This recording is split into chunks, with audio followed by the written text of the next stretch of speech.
A century ago, Albert Einstein revolutionized our understanding of space, time, energy, and matter. We are still finding exciting confirmations of his predictions, like the gravitational waves observed last year by the LIGO experiment. When I think of the theme of today's event, ingenuity, Einstein springs to mind. Where did his ingenious ideas come from? A blend of qualities, perhaps, intuition, originality, brilliance.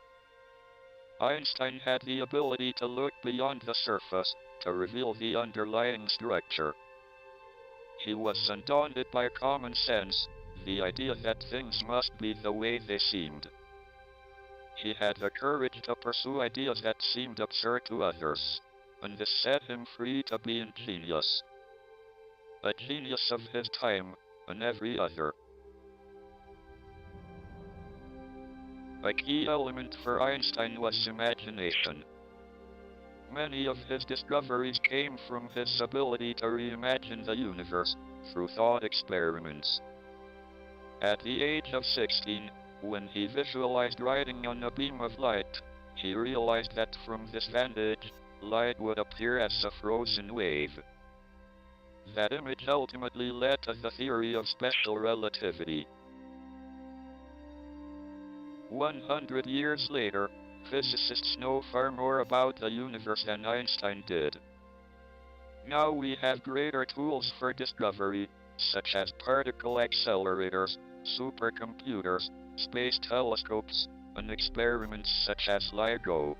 Yet imagination remains our most powerful attribute. With it, we can roam anywhere in space and time. We can witness nature's most exotic phenomena, while driving in a car, snoozing in bed, or pretending to listen to someone boring at a party.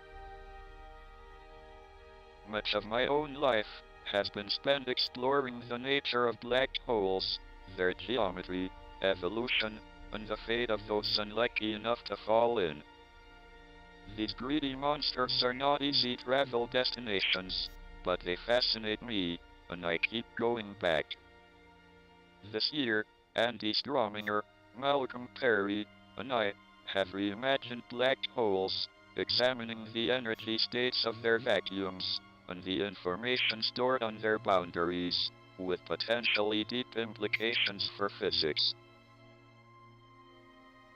So if our minds, helped by data from telescopes and experiments, can cross the universe, making discoveries along the way, why go anywhere for real? Shouldn't we be content to be cosmic couch potatoes, enjoying the universe from the comfort of our home planet? No, we should not.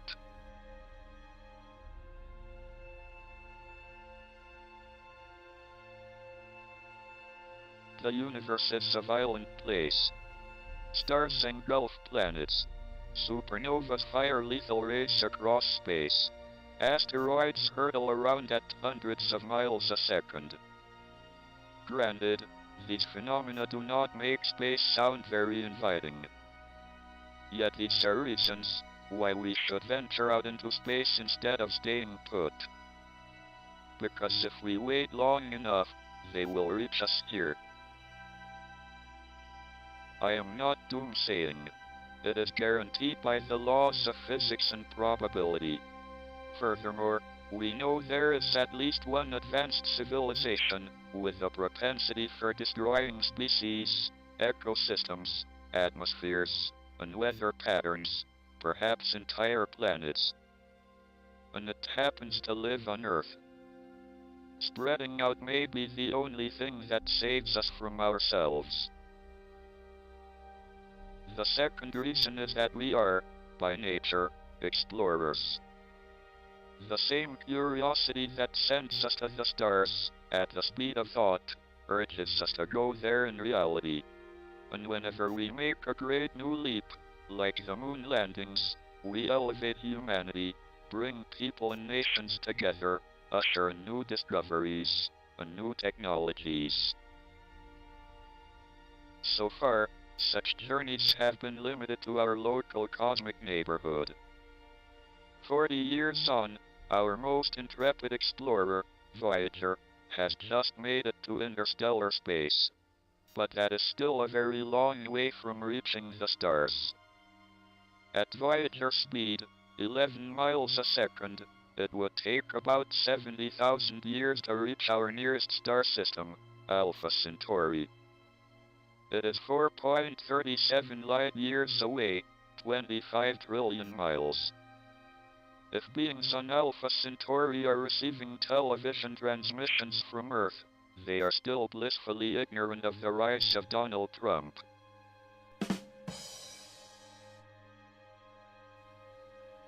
In fact, the distance to Alpha Centauri is so great that to reach it in a human lifetime, a spacecraft would have to carry fuel with roughly the mass of all the stars in the galaxy. In other words, with current technology, interstellar travel is utterly impractical. But we have a chance to change that, thanks to imagination and ingenuity. Last month I joined Yuri Milner to launch Breakthrough Starshot, a long-term research and development program aimed at making interstellar travel a reality. If we succeed, we will send a probe to Alpha Centauri within the lifetime of some of you watching today. Breakthrough Starshot brings together three concepts: miniaturized spacecraft, light propulsion, and phase-locked lasers. A starship, a fully functional space probe reduced to a few centimeters in size and grams in mass, will be attached to a light sail. Made from metamaterials, the light sail weighs no more than a few grams. The starship and light sail, together known as a nanocraft, will be placed in orbit. Meanwhile, on the ground, an array of lasers at the kilometer scale will combine into a single very powerful light beam. The beam is fired through the atmosphere, striking the sail in space with tens of gigawatts of power. The idea is that the nanocraft rides, like Einstein, on the light beam. Not quite to the speed of light, but to a fifth of it, or 100 million miles an hour. Such a system could reach Mars in an hour, reach Pluto in days, pass Voyager in under a week, and reach Alpha Centauri in just over 20 years. Once there, it could image any planets discovered in the system, test for magnetic fields and organic molecules, and send the data back to Earth in another laser beam. This tiny signal would be received by the same array of dishes that was used to transmit the launch beam. This would not be human interstellar travel. Even if it could be scaled up to a crewed vessel, it would be unable to stop. But it would be the moment when human culture goes interstellar, when we finally reach out into the galaxy. And if it should send back images of a habitable planet orbiting our closest neighbor, it could be of immense importance to the destiny of our civilization. Of course, there are major challenges to overcome. How to combine hundreds of lasers through the motion of the atmosphere. How to propel the sail without incinerating it, and aim it in precisely the right direction. How to keep the starship functioning for 20 years in the frozen void, and send a signal back across 4 light years with tiny lasers. But these are not limitations set by the laws of physics. They are engineering problems. The word engineer comes from the same root as the word ingenuity. Engineering challenges tend, eventually, to be solved. As it progresses to a mature technology, other highly exciting missions are envisaged. Even with less powerful laser arrays, journey times to other planets, the outer solar system, or interstellar space, could be vastly reduced. If we find a planet in the Alpha Centauri system, its image, captured by a camera traveling at a fifth of light speed, will be slightly distorted, due to the effects of special relativity. It would be the first time a spacecraft has flown fast enough to see such effects. In fact, Einstein's theory is central to the whole mission. Without it, we would have neither lasers, nor the ability to perform the calculations necessary for guidance, imaging, and data transmission over 25 trillion miles, at a fifth of light speed. So there is a direct path between that 16-year-old boy, dreaming of riding on a light beam, and our dream, which we hope will become a reality, of riding a light beam to the stars.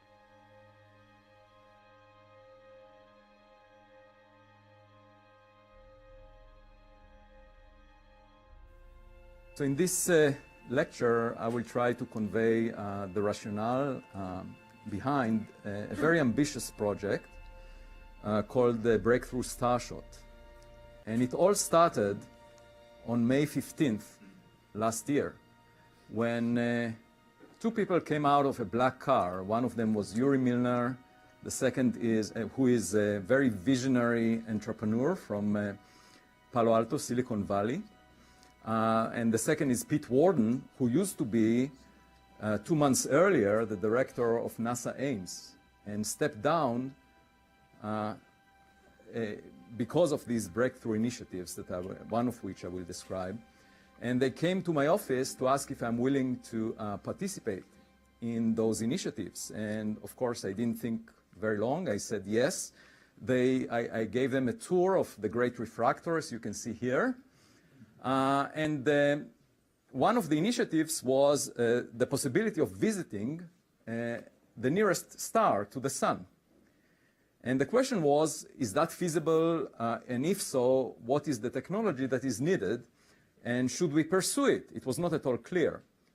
And so the next step was to collect a group of postdocs and students that work with me towards other projects in astrophysics. And these are the names of the postdocs and students that were sort of advisors, an advisory group that we basically used to go through various ideas. So some people came to visit us and propose various techniques that could be used to visit the nearest star.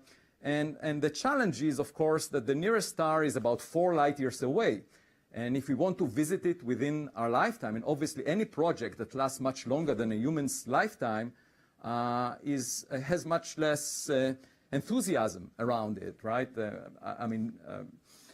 Projects that last centuries will not get funded very easily. So the idea is to visit the nearest star within our lifetime, within our generation. And to do so, you need to move the spacecraft at a fraction of the speed of light. At least a fifth of the speed of light, so that it will take no more than 20 years. And so there aren't many technologies, as I'll describe, that can do that. And so we bounced ideas, and then at the end of December, I usually go back to visit Israel for a week or two. And my wife said, let's go to a goat farm for the weekend. It's a very pristine, nice environment. And since I grew up in a farm, as Charles mentioned, I sort of like to be away from people and be closer to nature. So I said, great, let's do it. And the morning we were heading that way, I got a phone call from Pete Worden saying, Yuri Milner would like you to describe the conclusions of your deliberations within your group and tell us whether you find anything interesting. And I said, okay, I'll prepare the talk. And he wanted me to deliver the talk 2 weeks later, so I had to prepare it while being in the goat farm. I got to the goat farm, there wasn't any internet connectivity. And so the only place was in the near the reception, the office, they called it, which was a sort of a cabin. And I sat at 6 a.m. in the morning with my back to the wall, working on this laptop, making up a presentation, recommending the most feasible technique that I think might be useful. And it was really a surrealistic view to look at the young goats that were born just a day before and contemplate a trip to the nearest star. I don't think the owner of the goat farm ever thought that this would happen in his goat farm. And then we had many deliberations, many discussions. I made a presentation and described the technology that I'll talk about today. And the end result, after many, many long hours of discussions with Yuri Milner, Pete Warden, and Pete Klupar at the Breakthrough Prize Foundation, we came out with a public announcement on Yuri's Night, which is celebrating Yuri Gagarin's visit to space, the first human to go to space. On the 12th of April this year, at the One World Observatory in New York City, on Earth, we described this project that we would like to initiate. And Yuri described it. This is Yuri Milner. You can see here Freeman Dyson. And Stephen Hawking came to this public announcement and participated in it. The board of this project includes 3 people, Yuri Milner, Mark Zuckerberg, and Stephen Hawking. Currently it's funded at a level of $100 million for the next 5 to 10 years, with the objective of eventually, if it looks promising, increasing the scale of funding by 2 orders of magnitude. So it will become a project at the level of CERN or JWST once we get to the full system, if the technology seems promising. And this is a photo from April 15th, just a few days after the public announcement. There was a conference in Palo Alto, and these are some of my students and postdocs that came there. And they are in the audience. And we took the opportunity of Stephen visiting here to also inaugurate the Black Hole Initiative, which is the only center worldwide that studies black holes.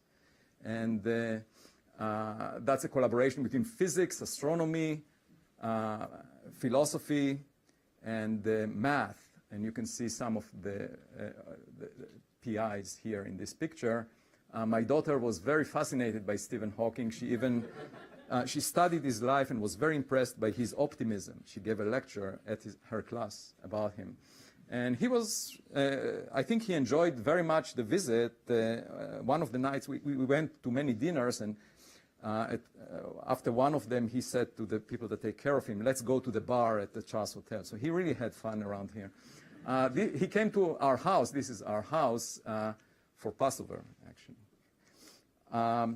So we announced the project. What is the project about? There were a bunch of commentators at the public announcement. The Kepler satellite informed us that about a quarter, or perhaps a little more than that, of all the stars in the Milky Way host a habitable Earth. What you're seeing in this plot is the flux from the star in units of the flux on Earth as a function of the temperature on the surface of the star. The sun is pretty close, 5,700 or so. And there are planets with a mass comparable to the Earth around stars like the sun or smaller. The nearest stars around us are depicted here. And the very nearest one is Proxima, which is the 3rd member of a system called Alpha Centauri, A and B. So there are 2 stars there. And here's another picture. This is the Oort cloud around the sun, 2 light years away, and then 4 light years away. Just beyond that is where the triple system of Alpha Centauri is, Alpha Cen A and B and Proxima. These are the 2 stars. You can see them, quite bright. They're separated apart quite widely on the sky, just because they are close to us. And here is Proxima here. It's about 12% of the mass of the sun. The 2 stars are very close to the mass of the sun. But Proxima is a dwarf star, and its lifetime is trillions of years. So actually, if you wait for the future, stars like Proxima will be the most abundant stars. And it's really an urgent and important question to ask whether life is possible around low-mass stars, because these would be the stars that will populate our galaxy in the distant future, trillions of years from now. And if life is possible next to them, that will be the most common form of life. In fact, life is most likely to exist in the universe, in the future, trillions of years from now, around low-mass stars. These are the most abundant stars that are 10 times more abundant than solar-type stars. So it's quite surprising that we are located close to the sun when such stars are more abundant and they will live for much longer. But we can correct that by moving there. And I already urged some friends to buy real estate on the planet near Proxima because the price will only go up with time. Now, there was a planet found called Proxima b. It was announced this summer, just a few months ago. And since this star is only 12% of the mass of the sun, it's very faint. And so the habitable zone, the zone where a planet needs to be so that liquid water would exist on its surface, so that the surface temperature would be similar to Earth's, that distance is 20 times closer than the Earth-Sun distance. And so it takes 11.2 days for that planet to move around Proxima. That means that if there is life, if there are people there, they celebrate birthdays every 11.2 days. They also need infrared eyes because the star is 2 times cooler than the sun. And obviously, the key question is whether there is an atmosphere around that planet, because liquid water could exist only if there is external pressure, atmospheric pressure. And that's why you need a planet with a mass comparable to that of the Earth, because if you consider objects much smaller than the Earth, they cannot retain their atmosphere, the atmosphere evaporates, and then they cannot have liquid water, so we cannot have life as we know it. So the key question here is whether an atmosphere exists or whether it was stripped perhaps by flares from this host star. And one way to find that out is with the James Webb Space Telescope. This is a paper we wrote with Laura Kreitberg, who is a Harvard Junior Fellow here, where we argued that just measuring the temperature contrast between the day side and the night side of this planet could tell you whether it has an atmosphere. Without an atmosphere, there would be a very large contrast between the day and night side. The planet is locked. It always faces the star on the same side, so one side of it is very warm and the other side is freezing cold. The real estate value will be highest in between those. You're sort of either in a permanent summer or permanent winter on this planet. But the temperature contrast would be moderated if there is an atmosphere circulation, or if there is an ocean that distributes heat from the hot side to the cold side. And so JWST could in principle measure the temperature contrast between the two sides by monitoring several orbits of this planet around Proxima, because just like the moon, you would see phases of the planet with varying areas as the planet moves around the star. And so as a function of time, you can tell what the temperature contrast is between the day and night side. And with pretty good error bars, JWST could tell us within a couple of years whether the planet has an atmosphere. Now, can we visit the stars? Can we visit Proxima now that we know that there is a habitable planet around it, Proxima b? Can we go there with a camera and take photographs of the surface of this planet, just like New Horizons took photographs of Pluto? The motivations for visiting nearby stars are many. We might, in the long term, wish to find alternatives to Earth. We want to extend the longevity of our civilization, and there are many risks to staying on Earth, putting aside politics. There are issues to do with, of course, asteroid impacts that presumably killed the dinosaurs, global climate change, and potentially wars, biological or nuclear weapons use. There is also the much more noble motivation of exploring our galaxy, discovering whether there is life elsewhere, as I mentioned, taking photographs, The sun can be used as a gravitational lens if you just position yourself far enough from it. And then you can get very high resolution of background objects. In principle, one can imagine tourism or establishing colonies, visiting extreme environments, and so forth. And ultimately, we can, in principle, plant 3D printers in various places that will produce whatever we want in those locations from the raw materials that are available. We don't need to send humans there. We can just send human DNA, the information of how to make a biological entity, and then these printers will make them over there. So if you think about the speed as a function of time in human history, of course, early on we just walked or ran, and then Ford invented this T car, and then within 50 years, airplanes and eventually Sputnik brought us 1,000 times faster. So over 50 years, a jump in 3 orders of magnitude in speed, and since Sputnik was launched, we are getting to the point where it's 50 years ago. And it's about time to get another advance of a factor of 1,000. It so happens that New Horizons moved roughly at the speed of Sputnik. I mean, most of the spacecrafts that were launched moved at of order 15 to 20 kilometers per second. And as I'll explain the physics of that in a minute. So we definitely need a new technology in order to achieve higher speeds. Some basic numbers to keep in mind. If we accelerate an object at 1g, meaning the acceleration that we feel here on Earth, on the surface of the Earth, if you accelerate it at 1g for 1 year, you get to the speed of light. It's a useful number to remember. If you are sitting on a spacecraft that moves at 1g, you cannot tell the difference between gravity and the spacecraft pushing you at 1g. It's a very convenient environment. We would feel just like at home.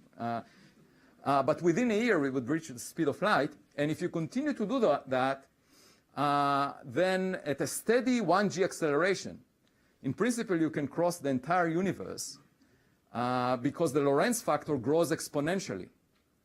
With proper time. So within a couple of decades, within 25 years, we can cross gigaparsecs. If we only had a vehicle that can accelerate us at 1g, we would feel very comfortable on it, just like the Earth. For 25 years, we would reach gigaparsecs away. That's quite remarkable.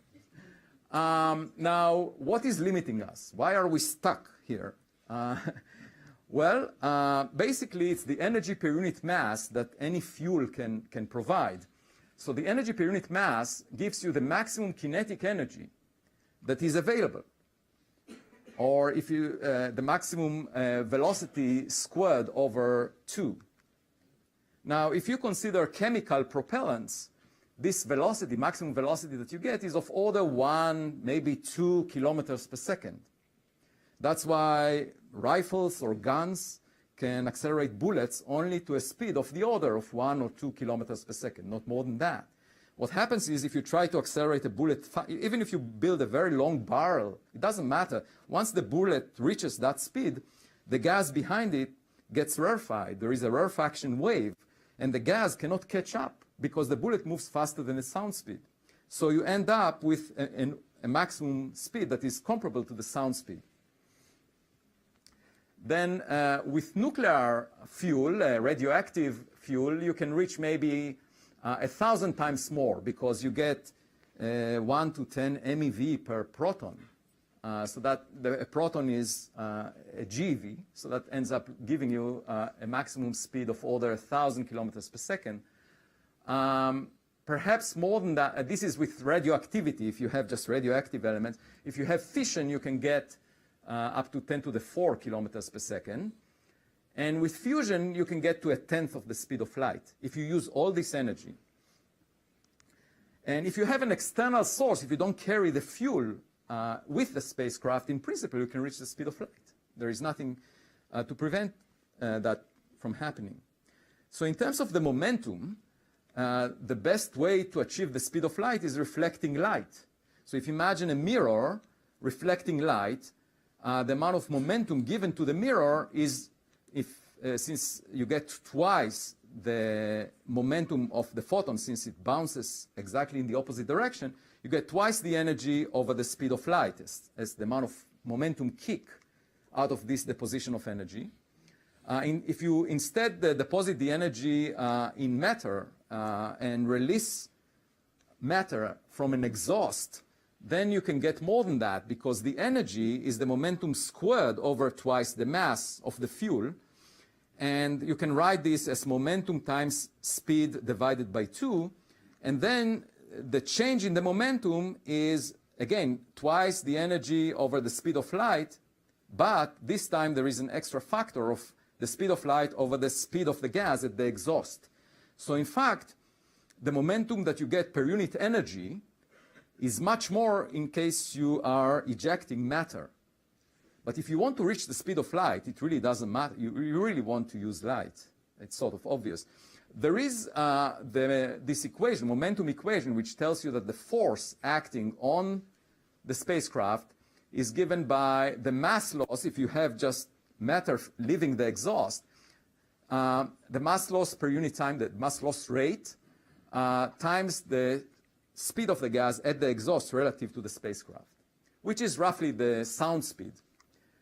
So if you try to solve this equation, it's very easy. You have m here, dm dt on this side. You end up with the very well-known solution to the rocket equation, which tells you that the rocket speed, the terminal speed, is the exhaust speed times the logarithm of the initial mass of this rocket divided by its final mass. And that's the tyranny of the rocket equation. You have this logarithm here. So at best, you can hope to put several orders of magnitude in this parenthesis, but that will buy you at most a factor of 10 in terms of the speed of the rocket. And that's why all the spacecrafts that were launched into space using rocketry, the conventional propellants, they reach only 15, 20, maybe several tens of kilometers per second, but not more than that, because you really need to put a huge amount of fuel on top of a tiny amount of mass in order to get a little more than that. And it grows only logarithmically. So the key is to increase this exhaust speed. And the most conservative approach would be to use radioactive fuel, where you use, for example, New Horizons use 11 kilograms of plutonium. It was a fair fraction of the plutonium available, actually, because of the ban on producing plutonium. But that buys you only 1,000 kilometers per second. And if you want to reach the speed of light, or a fraction of it, you better use light. There is also the possibility of using fusion, but I put that as a more risky proposition. So we actually evaluated proposals that were submitted to us, to my group, and it doesn't seem like it's feasible in the near future. The motto about fusion is that it's always 10 years into the future. So we all know about sails and the way of using wind to propel a sailboat. Can we extend that concept to go to the stars? And in fact, this is not a new idea. Kepler wrote a letter to Galileo in 1610, in which he said, "With ships or sails built for heavenly breezes, some will venture into that great vastness." So he already thought about it. So we should always reference that, 1610. And nothing is new.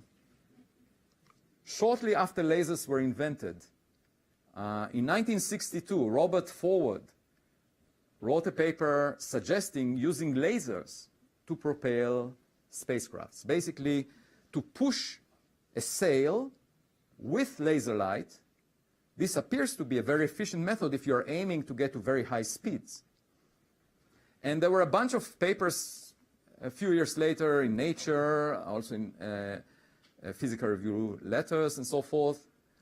And the idea was to use a very powerful laser and push on a sail. And I will not get into the details, we'll get to them a bit later. Of course, if other civilizations are more advanced than we are, they're already doing that. And so with James Gwilshon, who is a postdoc here, we studied the possibility of detecting beacons of light that may be associated with other civilizations, trying to push a sail and bring cargoes, let's say, from Earth to Mars. If you have a planetary system similar to ours, you might think that we would at some point colonize Mars, and there would be industrial interest in transferring goods between the two. And if you do it with light pushing sails, actually you can optimize the frequency that is needed of the radiation that is needed for such a journey. If you want to move the cargo at 1 G so that it doesn't get ripped apart, then it turns out that microwaves are a very good frequency regime, 60 gigahertz or so. And it's impossible to avoid leakage of the radiation outside the sail. So the sail never perfectly blocks the light. And so an observer far away could, in principle, see these beacons of light. How would they look like? Well, we figured out that they would typically last, if you imagine a system like the Earth and Mars, they would last for a few seconds, and they will be, at a distance of 100 parsecs, they will be roughly a millijansky. That's what's necessary to lift about a ton of cargo between Earth and Mars. So perhaps, they're not very different than fast radio bursts, but they are different because there is no necessarily dispersion measure associated with these pulses. But it's interesting to contemplate the possibility that we might detect one day these beams of light passing through. So if you work out the math, it's really straightforward. I mean, it's just very simple equations. You end up with this relation that the speed that the spacecraft achieves scales like the square root of the power that you're using times the size of the array that is making the laser beam, divided by the wavelength, so that it goes like to the power of 1/2, and then the mass to the -1/4. And this is assuming that the thickness of the sail is fixed, because usually you want to minimize the weight of the sail. So it needs to be of the order of the wavelength of the radiation that one is using. And to reach very high speeds, you actually need to use very short wavelength radiation. That's much more optimal. So 1 micron, let's say. And so you can imagine a thickness of the sail being roughly a micron or a fraction of a micron. And there is rather weak dependence on the mass in that regime. If I use this laser pointer to accelerate a single gram, so if I shine it at a gram in space without gravity, then it will reach the speed of an ant, roughly a few millimeters per second over a week. Okay, that's the scale. How can we achieve the speed of light? Well, we can shine it for a Hubble time, but a better approach is actually to use a much more powerful laser, 50 gigawatt, and then over a time of a couple of minutes, and an energy of order 10 terajoules. These numbers are comparable to what's needed to lift off the space shuttle. You roughly need 50 gigawatt, a few minutes, 10 terajoules. That's what's used for the space shuttle. With that much power and time, you reach a fifth of the speed of light with 1 gram. Okay? And the sail could be 4 meters on a side, and it matches the size of the spot of the laser at the diffraction limit across the acceleration distance of 2 million kilometers. So this spacecraft will go 2 million kilometers because it moves at the end at 0.2 C, in the middle of its journey, 0.1 C. So over a couple of minutes, it reaches a distance that is 5-6 times larger than the moon distance. And the diffraction limit at 1 micron is roughly a couple of meters. For a square array of laser beams that are combined to a single beam that occupies roughly a square kilometer. So you imagine an array of small lasers combining coherently to make a single laser beam, and they span a kilometer square, diffraction limited. You end up with a few meters spot at a distance of 2 million kilometers. That's what's needed to reach a fifth of the speed of light. 1 gram. It's a huge effort. The acceleration is roughly 60,000 G. How can we achieve that? Well, there are 3 technologies that come together, actually for the first time in human history, this decade.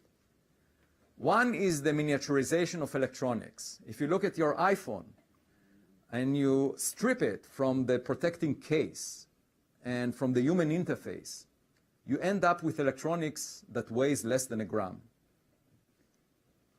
And this is already here. So we can have a camera, navigation, communication, all of this packed within a single gram. There is the nanotechnology of material science. In principle, there are materials that can be very thin and light that could serve as the sail. And there is the revolution of lasers, the fact that we can combine multiple laser beams coherently. So let me start with the electronics. This is an example for a chip. This is an Apple Watch chip. I actually have it right here. And I love this watch. This would be sort of the expected size of a star chip. In fact, you can put it on the sail itself. It doesn't need to be separate in principle. And it can have components like a camera, a magnetometer if you want to measure magnetic fields. It really depends on which probes you want to put on this. There would definitely be enough room for many cameras, not just one, similar to the cameras that you have on an iPhone. There would be a communications laser that will transmit the image that is taken by the cameras. And then a battery that includes radioactive material. So that's an example. And if you sum up the weight of all these components, you end up with less than a gram today. So this is definitely doable if we imagine a project that will take several decades for completion. So in fact, one can get to a fifth of a gram with existing technology.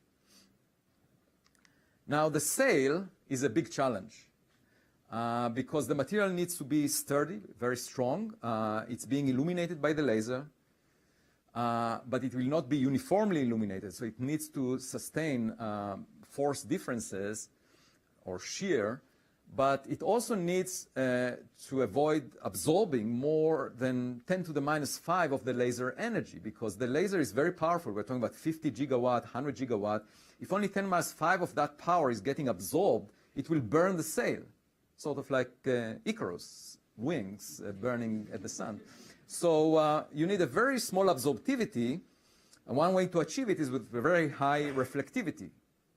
And there are materials being designed these days that can achieve that, but they were not demonstrated yet. So that's another challenge.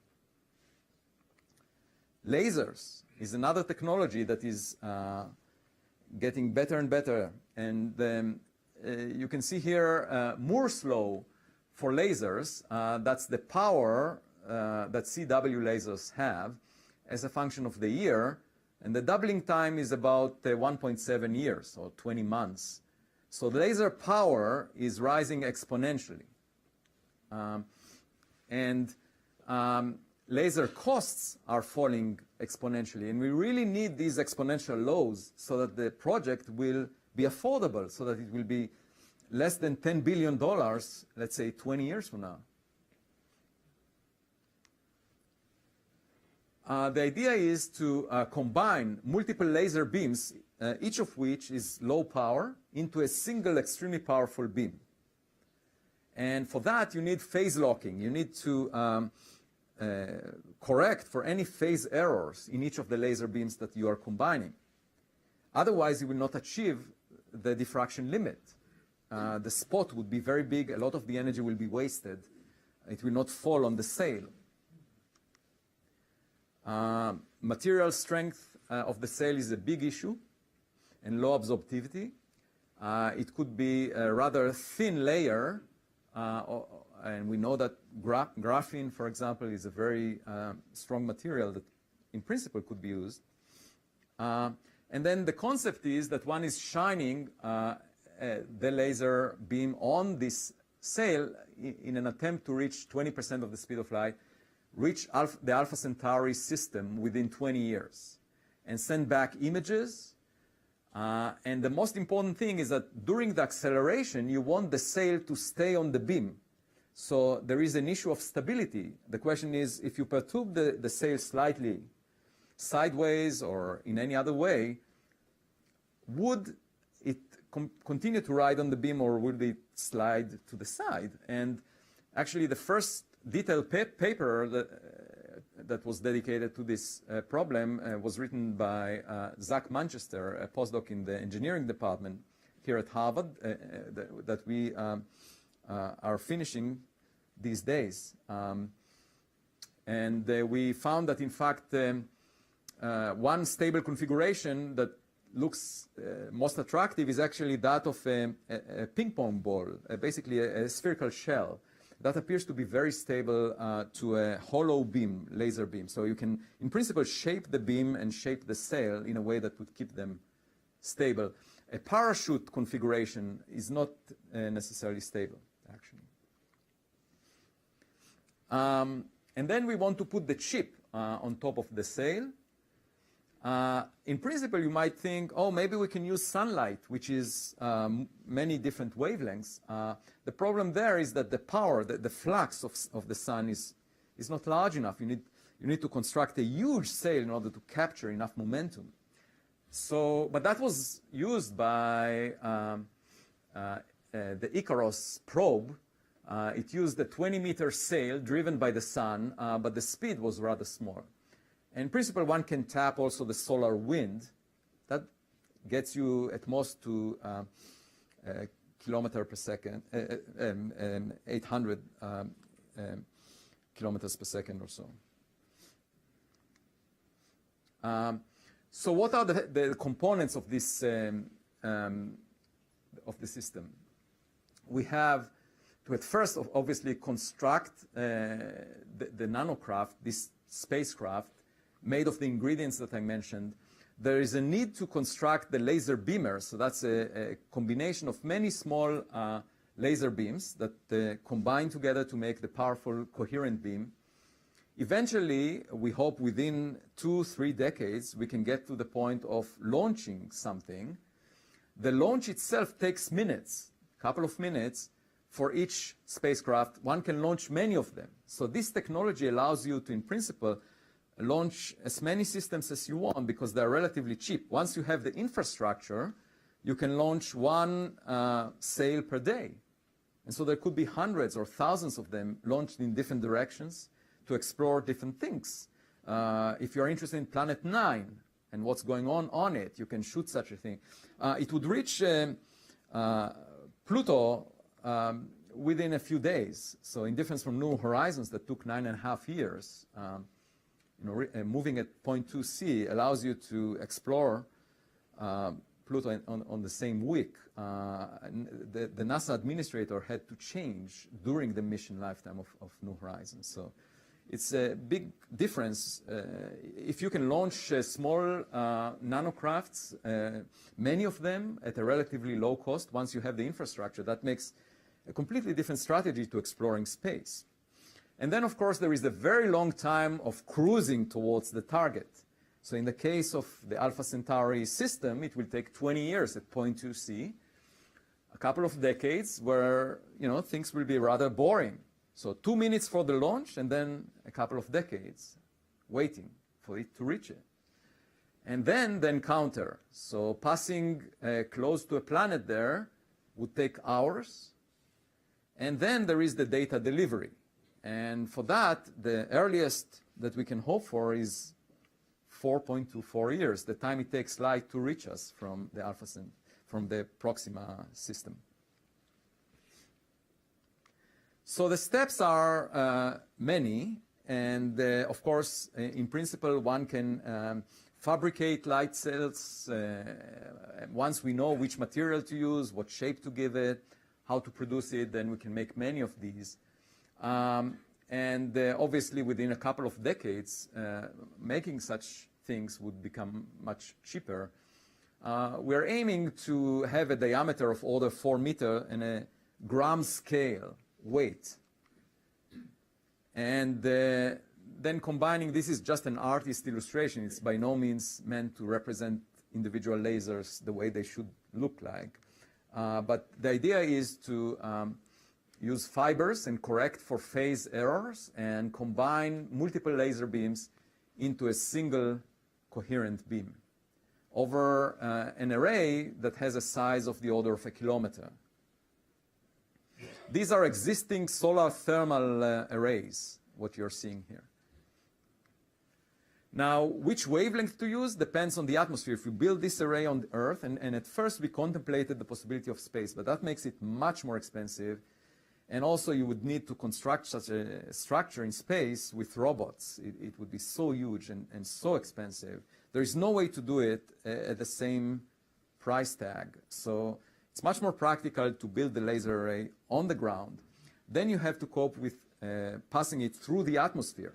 And for that purpose, there are some windows where the atmosphere doesn't do much to the laser or does less, that transmits it, doesn't absorb it. And around a micron is a good regime to work in. There is obviously the turbulence in the atmosphere, but one can correct for the phase errors using adaptive optics. One can put a beacon on the spacecraft or on the way to the spacecraft that will inform in real time about turbulence in the atmosphere. And just like we use adaptive optics nowadays, in principle, with a much more sophisticated system, obviously we're talking about an active target, a target that is cooperative with us. We can plan things on the target in difference from targets that the military aims at, which are trying to avoid the laser. Here we have a cooperative target that can in principle allow us to phase correct and aim at it. And there are a variety of possible locations for putting such an array, one of which is in Chile, in the Atacama Desert, another one in Australia. We haven't yet, obviously, converged with the location. And in terms of the power generation, the idea is to use existing infrastructure, build, potentially, another option is to build a power plant near the launch site. But that power can come, for example, from the sun. So if you think about it conceptually, the sun delivers roughly 1 kilowatt per square meter. So if you have 1 kilometer squared array of solar cells, you will end up getting 100 gigawatt out of that, because you have kilowatt per square meter, and there are 1 million square meter. Sorry, you will get a gigawatt from that, but a gigawatt just from the sun, if you make it 10 kilometers, then you will get 100 gigawatt.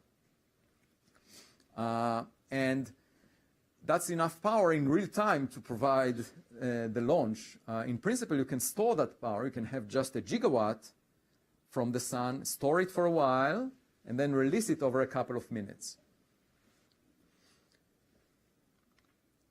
So in terms of storage, one can use batteries or capacitors or flywheels.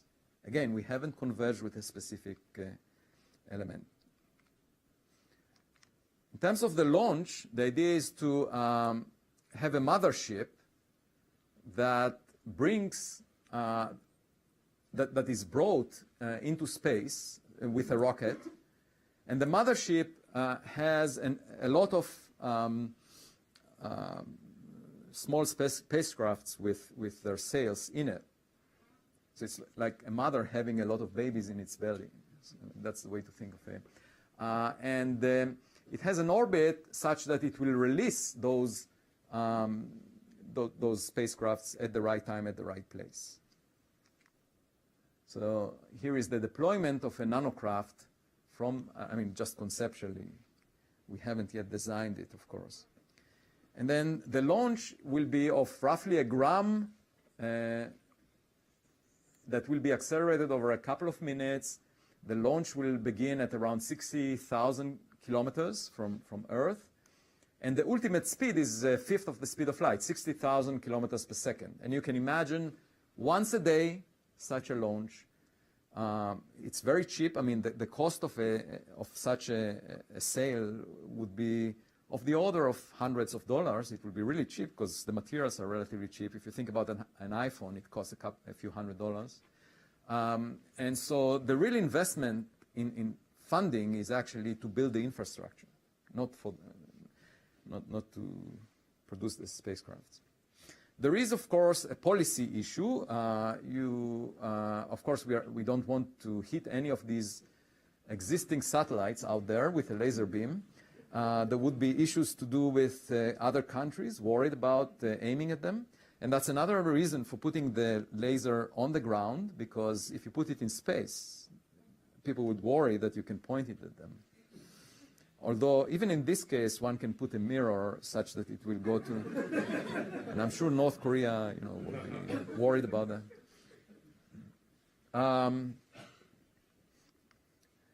And then the cruise of a couple of decades, where this spacecraft will move through space. Of course, you want to minimize the cross-sectional area of this spacecraft such that it will not bump into anything along the way.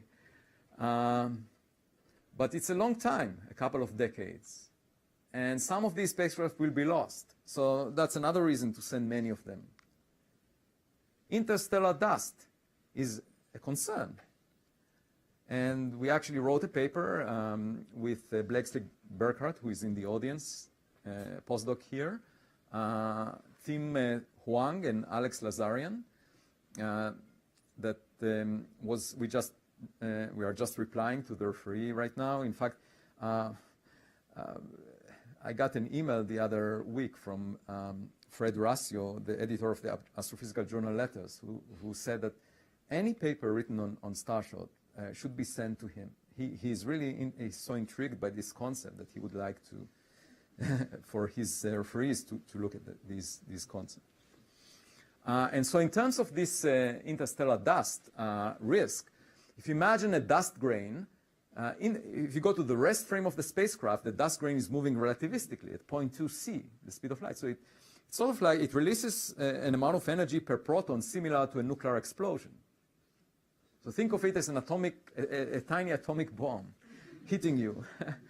And it will create a crater with some melting around it.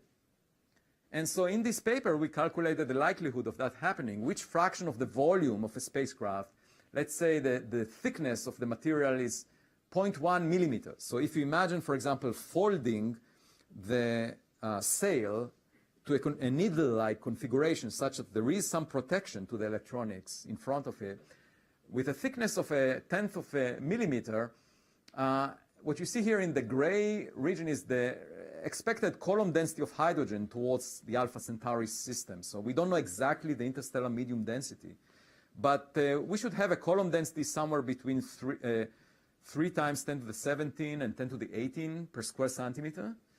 And in that range, a fraction of maybe 10 to 20% of the volume of this layer of 1/10 of a millimeter will be damaged. If you make it out of quartz, if you make it out of graphite, these are the numbers here. In terms of melting and erosion, this is the fraction of the surface that it's getting bombarded by. Now, there are two things that bombard it. One is dust grains, but there are also the protons, helium atoms, heavy elements, and so forth, and we included that. And the bottom line is that with appropriate design, you can, in principle, suppress the damage, and you can protect the electronics. Eventually, one would get to the encounter with a planet. And just think of it flying by a planet at 1/5 of the speed of light. Naively, you would think if you're moving relativistically next to a source, there would be Lorentz contractions. So the source, suppose the planet has a circular appearance when you're at rest relative to the planet, you would think that it would look ellipsoidal, squished. That's the wrong intuition. It turns out that special relativity, and that is based on a paper written about 50 years ago, special relativity implies that the image that you take with a camera, even if you move very close to the speed of light, the planet would still look circular. It will just appear rotated. And that's if you take into account the time delay associated with the photography. This was a paper by Terrell, and Penrose also wrote a paper about this. It's called the Terrell effect. But together with Pierre Christian, we actually consider the possibility of having an interferometer on the chip. And we asked the question, can you measure the time delay, and can you actually infer various parameters like the distance or the acceleration exerted on the spacecraft as it flies by? And the answer is yes. That's another paper that we submitted recently on this subject. And in principle, the idea is to take an image, a photo of the surface of the planet, see if there is life there. Is it green? Has vegetation? Is it blue? Does it have oceans? Are there people waving their hands? And then the data has to be delivered. It will take 4 years for us to get it. It will be very nerve-wracking if we live through that time. And the idea is that the lasers on board the chip will send the information back to Earth. It's easy to find the Earth because the Earth is near the sun. So you always look at the sun, and the Earth is just next to it. So you just transmit the information towards the sun. And each nanocraft will use a beamer, a laser that, the idea is that the beam from the nanocraft will intercept the Earth, and at this phase of the project, one would use the array that was used to launch the spacecraft now for receiving the signal. So again, a kilometer squared collecting area. There are many challenges. Needless to say, this is not an easy task, but it's the only feasible way to move forward. And as I told Ur Miller, so I actually gave that talk back in January at his home, and my conclusion was there aren't many possibilities. It's not as if we have a number of technologies that we can use for that purpose and select the best one. There is only one that seems feasible in principle that we can dream of using given the advances over the past decade in the 3 areas that I mentioned. And we are very lucky that there is one. It's sort of like getting married. You know, you are happy that there is one solution to this problem. You know, there could have been nothing. We could have ended up the discussion and said, no way, there is no point in thinking about this. But it's very challenging. And I mentioned some of the challenges. Of course, they involve making the sail. That's the biggest challenge, in my opinion, that is sufficient, that has integrity under the thrust of the laser, that rides in a stable way on the laser beam, that is sufficiently light. There is the challenge of making the laser array, combining these beams, correcting for the phase errors, making them a single coherent beam at the diffraction limit. There are policy issues. Some people tell me humans are much more difficult than any physical system. So dealing with other governments could be a major issue. And then there is the launch, the cruise, there are collisions with dust particles, and the communication, eventually getting the signal back to Earth. We do have an advisory committee of the project, and the members are listed here. Some of them are very distinguished. As you can see, we have a Nobel laureate. You can recognize some of the names. And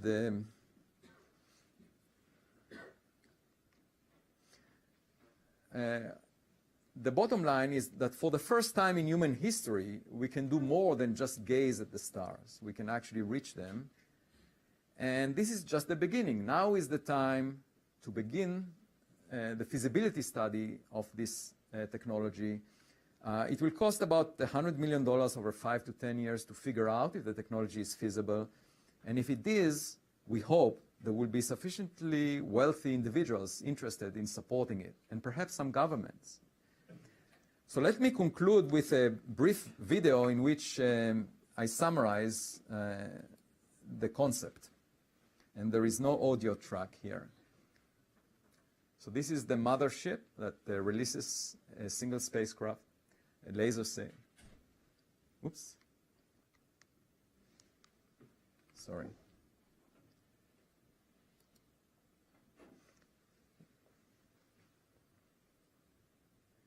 So here is a sail.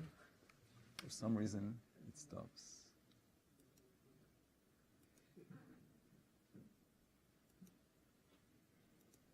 Let's see. Well, I guess we'll just give it another try.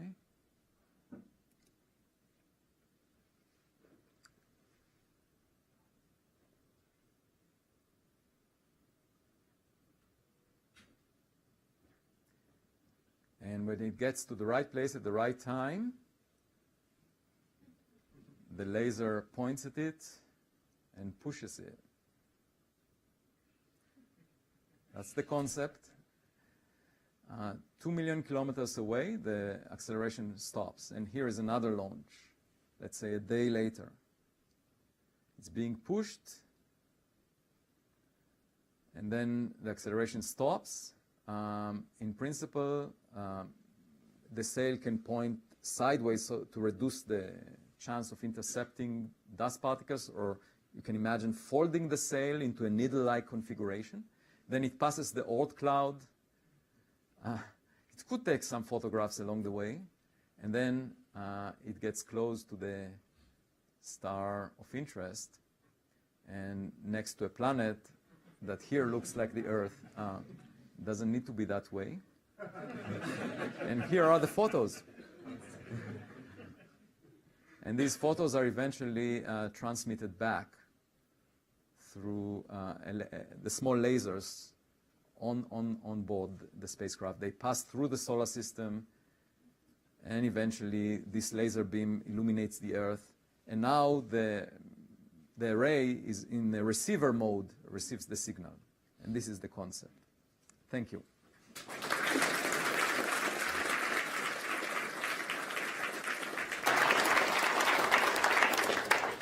Thank you. Well, I imagine there might be a question or two. I have many questions, but I'll restrict it to two.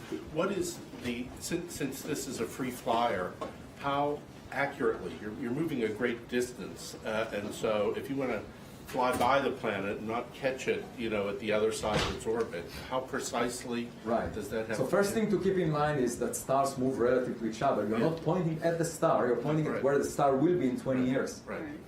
You have to know the proper motion very precisely. And also the binary motion. The 1 AU at 1 parsec is an arc second. Right. That's easy to remember. You need to be within an arc second if you want to be within 1 AU of the planet, because the planet would move around the star. It will be difficult to time the arrival to good enough precision so that you know the phase.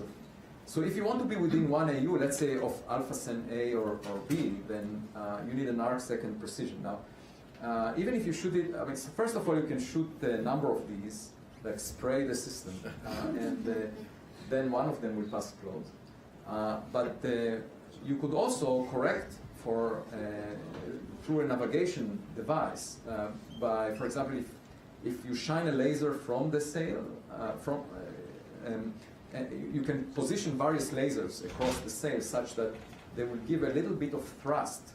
And we went through the calculation. There is enough thrust in lasers to correct the direction within an arc second, such that you will arrive at the right place at the right time.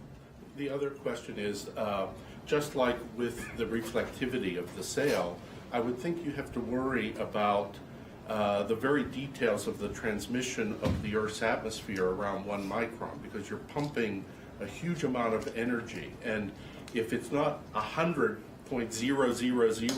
transmissive, then you're heating the atmosphere. That's right. And over 2 minutes, I mean, I don't know, but you could conceivably, over 2 minutes, change the atmospheric You transmission. could, and that will be a subject for future study. There would be a lot of studies that have to be done along the way. In principle, it would be ideal if there is sort of a hole drilled along the direction, because then you don't have the turbulence affecting the beam quality. Just over there. Yes. So I mean, so 0.2c is a nice round number, but presumably that's not the optimum. So why not 0.3? I don't know, how much did you think about it? Well, so this question was brought up. We had a meeting of the advisory board, and the older member of the advisory board is Roald Segdeyev, very distinguished plasma physicist. And Sagdeyev said, why do you stick with 0.2c? I mean, the speed should reflect the life expectancy of all members of the advisory board. So the 0.2c was selected because both Yuri and myself are 54 years old. So based on our life expectancy, we wanted the project to be completed during our lifetime. But in principle, you're right. I mean, it may well be better to aim at 0.8c so that, if you want more rapid satisfaction. But it obviously becomes more challenging in terms of the laser and the cost. But these are just fiducial numbers, getting there in a few decades so that we will still be there, and getting the cost to be reasonable within the cost of CERN, let's say. But there's a large error bar still on The real issue is whether Moore's law will continue to apply 20 years from now to laser technology, because that would be the most costly element. But this project, the importance of it is that the importance of the concept is that you invest mostly in infrastructure, so you're not investing in the launch, in each launch. And in that sense, it's a one-time investment. If our humanity wants to explore the stars by visiting them, as a first step towards gaining information about real estate nearby, then we definitely want to start with this. Now, it's also possible to go along a different route and say, okay, let's allow ourselves 80,000 years to get there with current rocket propellants. We can do that. But then we have to wait 80,000 years. I don't think many of us are patient, and I don't think the taxpayer will give, or any person would give money towards such a project, unless we increase our life expectancy. So another possible approach would be to ask biologists to extend our life expectancy to 1 million years, such that we can imagine projects that take less than 1 million years. Or So, two questions. One, what do we know about the activity of Proxima, and how would that affect if you have eruptions? And the second one, playing devil's advocate, since we're talking about something that might happen 40 years from now, wouldn't it be easier to construct a much larger telescope in space in order to resolve Proxima beams? Yeah, these are excellent questions. So with respect to the activity of Proxima, there were actually observations by MOST reported recently, shortly after Proxima B was discovered. And the activity is not large right now. It's not clear that if there was an atmosphere to the planet, it would be lifted off as a result of heating by the flares. However, dwarf stars are known to flare a lot more when they're younger. So the issue is really whether the reason that we are next to a star like the Sun is because lower mass stars that are more abundant and longer lived, where we would have found much better environments for habitable Earths to be, whether these low mass stars are just too active early on, such that the flares strip planets out of their atmospheres, and that's why we don't find ourselves there, even though these are the more common. So that's a key question. I think that is the most interesting question in exoplanet, the search for life. Find out whether low mass planets allow habitable Earths to retain their atmospheres. And the first place where we should start is Proxima. There is another planet that was found recently close to a dwarf star in the habitable zone of that interest. So we can just explore the systems that we know about. Now, with respect to your second question, what you really need is, if you wanted to achieve the same resolution as a flyby, and by the way, you can ask the same question about exploring the solar system. You can ask, why send new horizons? Why not build a space telescope that will image Pluto from a distance? So there are two answers to that. First, it was not done, as you can tell, because it's much more expensive. It turns out that all the missions to image planets used flybys rather than a big telescope. And the other thing is that visiting a system is not the same as looking at it from a distance. You know, when I look at my backyard from the window of my house, I see one thing, but when I go and visit it, I see squirrels running around, I see rabbits and so forth. It's quite different, you know, when you're, and also it allows you, if you have that technology, it allows you to deliver things there. And I think it's an ambition that we should have, irrespective of the specific agenda we have in terms of the science. We should develop the technology to visit places, because it's a completely different thing than looking at them from a distance. So I would just counter the last argument just as a bird watcher. Sometimes it's more important to monitor something over a long time than to visit it for a short time. You won't always see hawks and eagles if you visit a place just once. Okay, we can do both. In principle, we can do both. But it requires building a telescope as big as 300 kilometers in diameter to reach the same resolution as a flyby with an array of cameras that are separated by a few meters. Yes.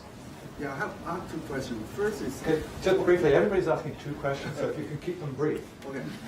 What kind of laser can you have on board a 1 gram spring like that, have enough power and focus and send us...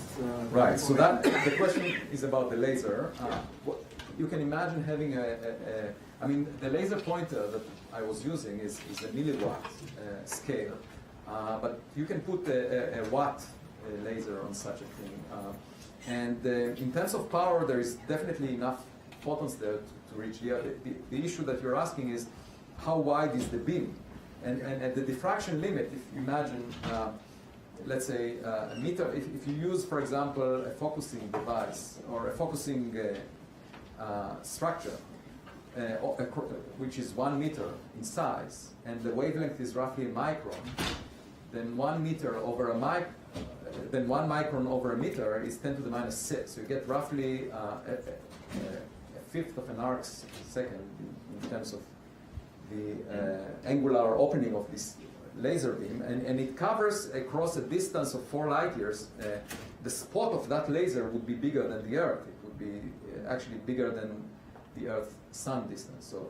So obviously, if you point it at the Sun, it will reach the Earth, and then you have to do a calculation of whether you, with a kilometer square receiver, you can get enough photons, enough bits to convey the information, and the answer is yes. We went through that exercise. So I can go with you over the details, but in principle, it's doable. So there is no showstopper. In everything that I described, there is nothing that from fundamental physics you can say it's impossible. And that's the reason we came out with the announcement. I mean, one of the challenges was, is there a showstopper? Is there something that you can say violates energy conservation, anything we know about physics that would make it impossible? And the answer is no. We'll take one more question, excuse me. So, is that one?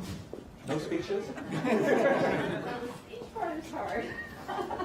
Please, I'll say it's good for drawing the clusters, but actually the question is, Frank Drake, who gives my class this summer, kind of an armchair introduction to a lot of this.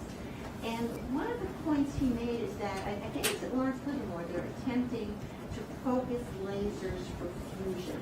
Right. And of course, he couldn't say much about it, but it's something that's very active right now and very difficult. Are you working with these people? Well, so this is called the National Ignition Facility, NIF, and in fact they are collaborating with academia. A fraction of the resources are allocated for scientific projects. There is some classified work, but they are also interested in collaborations. And their technology is very different because they have a very short pulse of laser, much higher power, and very different method of producing the light. And so the technology that they're using is not applicable in this case. It's a very short pulse of light, very high power, much less energy than we need. We need 10 terajoules, they have kilojoules. So I think let's thank Avi again.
But we have a chance to change that, thanks to imagination and ingenuity.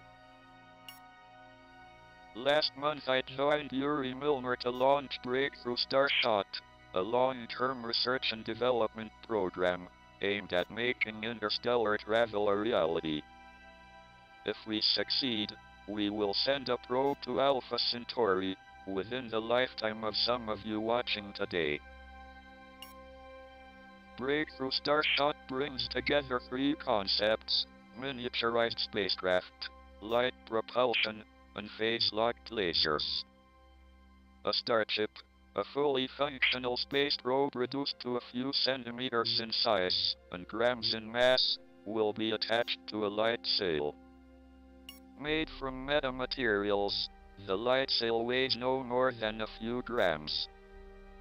The Starship and light sail, together known as a nanocraft, will be placed in orbit. Meanwhile, on the ground, an array of lasers at the kilometer scale will combine into a single very powerful light beam.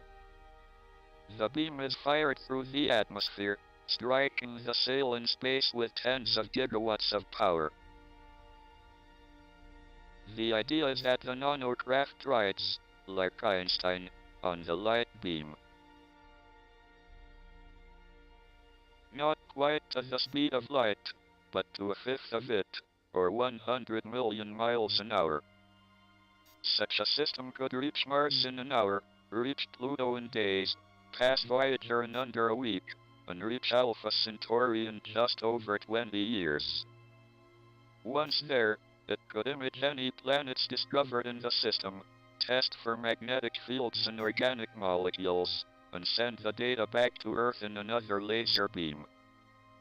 This tiny signal would be received by the same array of dishes that was used to transmit the launch beam. This would not be human interstellar travel. Even if it could be scaled up to a crewed vessel, it would be unable to stop. But it would be the moment when human culture goes interstellar, when we finally reach out into the galaxy. And if it should send back images of a habitable planet orbiting our closest neighbor, it could be of immense importance to the destiny of our civilization. Of course, there are major challenges to overcome. How to combine hundreds of lasers through the motion of the atmosphere. How to propel the sail without incinerating it, and aim it in precisely the right direction. How to keep the starship functioning for 20 years in the frozen void, and send a signal back across 4 light years with tiny towards other projects in astrophysics, and these are the names of the postdocs and students that were sort of advisors, an advisory group that we basically used to go through various ideas. So some people came to visit us and propose various techniques that could be used to visit the nearest star. And the challenge is, of course, that the nearest star is about 4 light years away. And if we want to visit it within our lifetime, and obviously any project that lasts much longer than a human's lifetime has much less enthusiasm around it, right? Projects that last centuries will not get funded very easily. So the idea is to visit the nearest star within our lifetime, within our generation. And to do so, you need to move the spacecraft at a fraction of the speed of light, at least a fifth of the speed of light, so that it will take no more than 20 years. And so there aren't many technologies, as I'll describe, that can do that. And so we bounced ideas, and then at the end of December, I usually go back to visit Israel for a week or two. And my wife said, let's go to a goat farm for the weekend. It's a very pristine, nice environment. And since I grew up in a farm, as Charles mentioned, I sort of like to be away from people and be closer to nature. So I said, great, let's do it. And the morning we were heading that way, I got a phone call from Pete Warden saying, Yuri Milner would like you to describe the conclusions of your deliberations within your group and tell us whether you find anything interesting. And I said, okay, I'll prepare the talk. And he wanted me to deliver the talk 2 weeks later, so I had to prepare it while being in the goat farm. I got to the goat farm, there wasn't any internet connectivity. And so the only place was in the near the reception, the office, they called it, which was a sort of a cabin. And I sat at 6 a.m. in the morning with my back to the wall, working on this laptop, making up a presentation, recommending the most feasible technique that I think might be useful. And it was really a surrealistic view to look at the young goats that were born just the day before and contemplate a trip to the nearest star. I don't think the owner of the goat farm ever thought that this would happen in his goat farm. And then we had many deliberations, many discussions. I made a presentation and described the technology that I'll talk about today. And the end result, after many, many long hours of discussions with Yuri Milner, Pete Warden, and Pete Klupar at the Breakthrough Prize Foundation, we came out with a public announcement on Yuri's lasers. But these are not limitations set by the laws of physics. They are engineering problems. The word engineer comes from the same root as the word ingenuity. Engineering challenges tend, eventually, to be solved. As it progresses to a mature technology, other highly exciting missions are envisaged. even with less powerful laser arrays, journey times to other planets, the outer solar system, or interstellar space, could be vastly reduced. If we find a planet in the Alpha Centauri system, its image, captured by a camera traveling at a fifth of light speed, will be slightly distorted, due to the effects of special relativity. It would be the first time a spacecraft has flown fast enough to see such effects. In fact, Einstein's theory is central to the whole mission. Without it, we would have neither lasers, nor the ability to perform the calculations necessary for guidance, imaging, and data transmission over 25 trillion miles, at a fifth of light speed. So there is a direct path between that 16-year-old boy, dreaming of riding on a light beam, and our dream, which we hope will become a reality, of riding a light beam to the stars.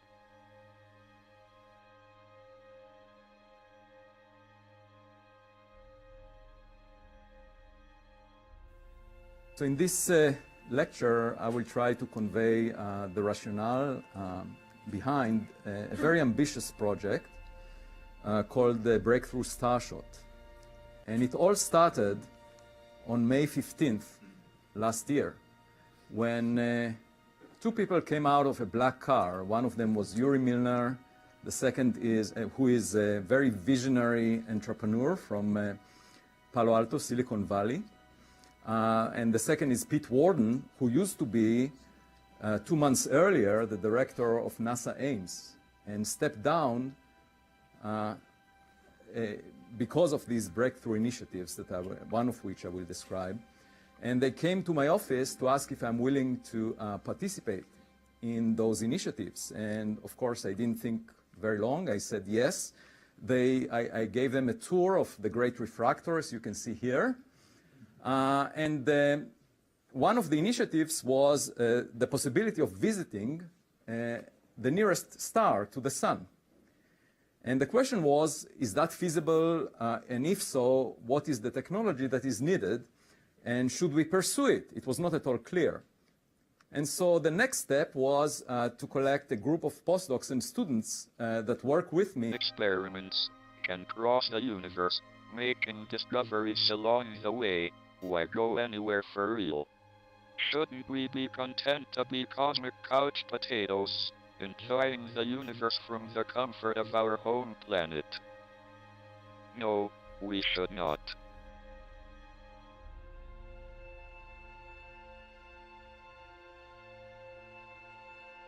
The universe is a violent place. Stars engulf planets. Supernovas fire lethal rays across space. Asteroids hurtle around at hundreds of miles a second. Granted, these phenomena do not make space sound very inviting. Yet these are reasons why we should venture out into space instead of staying put. Because if we wait long enough, they will reach us here. I am not doomsaying. It is guaranteed by the laws of physics and probability. Furthermore, we know there is at least one advanced civilization with a propensity for destroying species, ecosystems, atmospheres, and weather patterns, perhaps entire planets. And it happens to live on Earth. Spreading out may be the only thing that saves us from ourselves. The second reason is that we are, by nature, explorers. The same curiosity that sends us to the stars, at the speed of thought, urges us to go there in reality. And whenever we make a great new leap, like the moon landings, we elevate humanity, bring people and nations together, usher in new discoveries, and new technologies. So far, such journeys have been limited to our local cosmic neighborhood. 40 years on, our most intrepid explorer, Voyager, has just made it to interstellar space. But that is still a very long way from reaching the stars. At Voyager speed, 11 miles a second, it would take about 70,000 years to reach our nearest star system, Alpha Centauri. It is 4.37 light years away, 25 trillion miles. If beings on Alpha Centauri are receiving television transmissions from Earth, they are still blissfully ignorant of the rise of Donald Trump.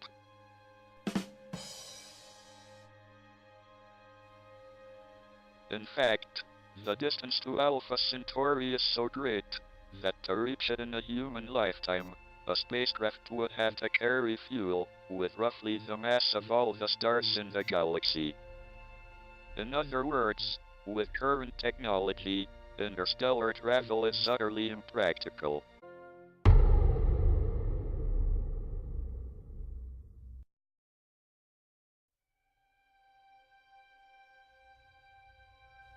A century ago, Albert Einstein revolutionized our understanding of space, time, energy, and matter. We are still finding exciting confirmations of his predictions, like the gravitational waves observed last year by the LIGO experiment. When I think of the theme of today's event, ingenuity, Einstein springs to mind. Where did his ingenious ideas come from? A blend of qualities, perhaps, intuition, originality, brilliance. Einstein had the ability to look beyond the surface, to reveal the underlying structure. He was undaunted by common sense, the idea that things must be the way they seemed. He had the courage to pursue ideas that seemed absurd to others, and this set him free to be ingenious. A genius of his time, and every other.